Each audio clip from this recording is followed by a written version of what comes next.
شهادت عامر صاحب شهیدان دلیلش وطن دوستیش بود.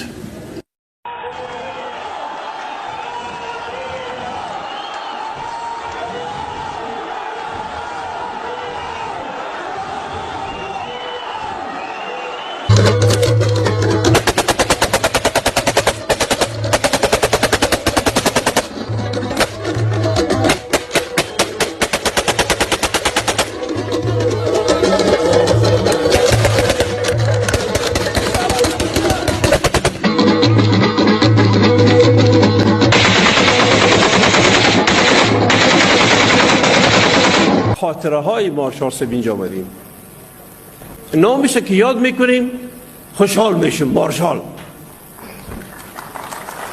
فهیم خان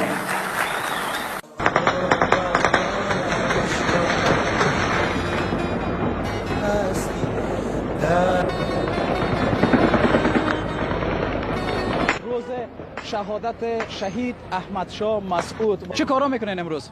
نشان میدیم که پنجشیر چه غیرت داره. پنجشیر چه غیرت داره؟ از سلاح است ولی داشتن سلاح جرم نیست. مقصر خود دولت است. هر کار ایجا انجام میتن ولی دولت کجاست که با جلو وزیر بگیره؟ یک نفر، دو نفر، 100 نفر نیست.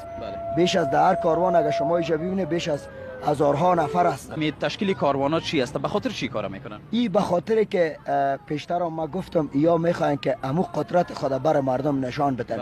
یا اینی مردم کیش بر آمده نشان میده که ما هنوز هم قدرت داریم، بخوایم هر کار کرده میتوانیم.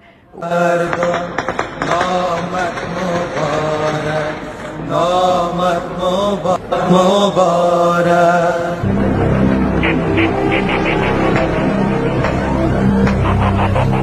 مونږه حکومت ته جدي اختار ورکو چې که په ټول د 12 ساعتو کې اجازه د پرواز او ښاغلي نور ته ورنکړلی شي چې قندار ته پرواز وکړي، عاقبت به ډېر خراب وي.